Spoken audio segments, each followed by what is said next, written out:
A paz do Senhor Jesus. Eu quero conversar um pouco com vocês sobre o que ou em quem acreditar. É difícil para nós, em meio a tantas informações, decidir no que acreditar. E isso, Eclesiastes 1, capítulo 1, versículo 9, vai dizer que não é algo novo. Não é algo que é um problema que aconteceu só hoje. Ele vai dizer o seguinte: o que foi, isso é o que há de ser. E o que se fez, isso se fará, de modo que nada há de novo debaixo do sol. E a gente vê isso quando nós vamos ler Jeremias 23, do versículo 9 ao versículo 32. Jeremias está ali alertando ao povo a respeito disso. Sobre o que acreditar, em que acreditar ou em não dar crédito a toda e qualquer informação que se está ouvindo. Então, naquele texto de Jeremias, esse era um problema daquele povo naquela época, uma confusão de informações. E qual foi a decisão daquele povo? Na escolha de qual informação acreditar, no que acreditar. Aquele povo escolheu acreditar naquilo que mais lhe agradava, naquilo que satisfazia o seu coração, a sua vontade, os seus desejos, foi aquilo que o povo decidiu acreditar. Hoje não é diferente. Nós também damos mais crédito às pesquisas, à ciência, os estudos, as informações na mídia, do que a palavra de Deus. O que estava acontecendo com aquele povo? Foi justamente o que estava acontecendo com o povo daquela época. Eles decidiram dar crédito a todo tipo de informação, menos ao que a palavra de Deus fala. E a palavra de Deus, ela é bastante atual. Ela descreve o que passou, ela descreve o que está acontecendo e ela descreve o que acontecerá. Só que aquele povo, ele não quiseram acreditar na palavra de Deus. Então, Deus em sua palavra, ele fala a respeito da ciência, ele fala a respeito da medicina, ele fala a respeito dos sonhos, das visões. E Deus, ele não tem problema nenhum a respeito disso. Ele falava e fala com o seu povo através de sonhos, de visões, de profecias. Mas o problema é que as pessoas daquela época começaram a inventar sonhos, visões, histórias, poesias, coisas que elas queriam para satisfazer a sua vontade, satisfazer aquilo que lhe agradava. Elas não gostavam, elas não gostavam da disciplina, elas não gostavam de ter que fazer o que era certo. Então elas preferiam continuar com as suas vidas de pecado e acreditar naqueles que diziam que tudo ia ficar bem. E não é assim que funciona na palavra de Deus. Não é assim que funciona. E a gente vê isso no versículo 17 de Jeremias. Aquele povo preferiram acreditar naquilo que aqueles outros homens, aquelas outras pessoas falavam, porque eles queriam continuar com as suas vidas em pecado. E a palavra de Deus, ela não funciona dessa forma. Deus, no curso de toda a sua palavra, desde o início, e ele vai citar nesse texto de Jeremias, na questão dos dias de Noé, ele vai citar nesse texto de Jeremias, na destruição de Sodoma e Gomorra.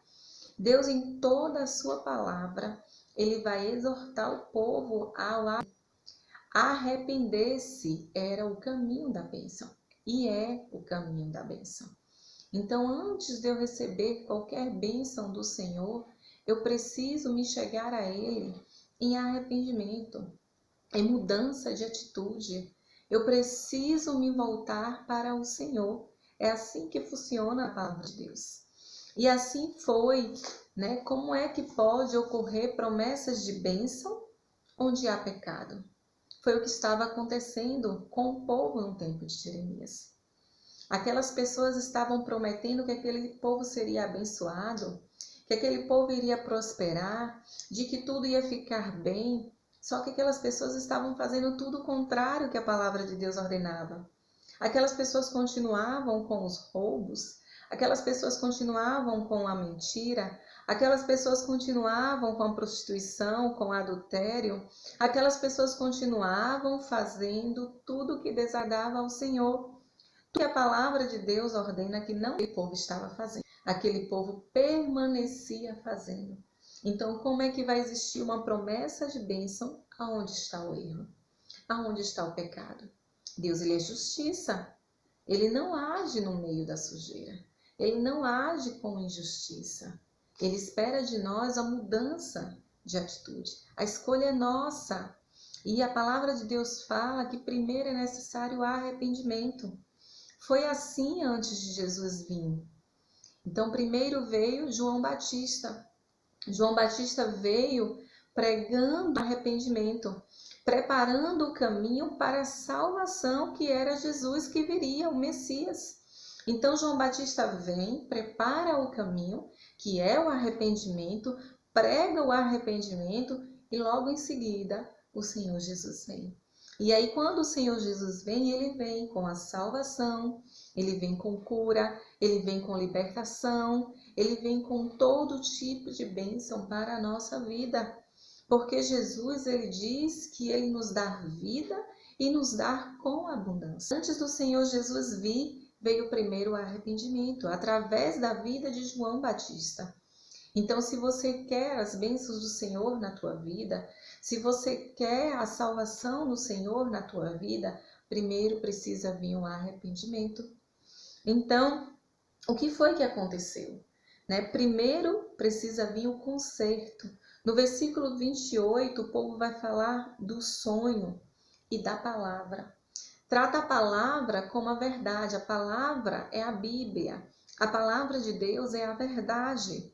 E esse deve ser o nosso alimento. Esse deve ser o nosso guia, a nossa direção, para examinar a nossa vida, para ver se o reino de Deus está dentro de nós. Porque o reino de Deus começa dentro de nós, para depois expandir para as outras pessoas. E no versículo 29, Deus afirma e diz assim, que a palavra dele é como um fogo. A palavra de Deus é como um fogo que queima, que purifica, que limpa. A palavra dele é como um martelo que quebra, que desfaz e que reduz a pó todo o pecado, todo engano, toda mentira. Então, quando escolhemos a palavra de Deus, primeiro nós nos examinamos e verificamos dentro de nós se realmente o reino de Deus está dentro de nós. E então vem o arrependimento, para que depois venha a bênção. Por isso, as nossas escolhas, muitas vezes, ou até na maioria das vezes, nós deixamos a palavra de Deus de lado e escolhemos muitas coisas que nos oferecem o mundo.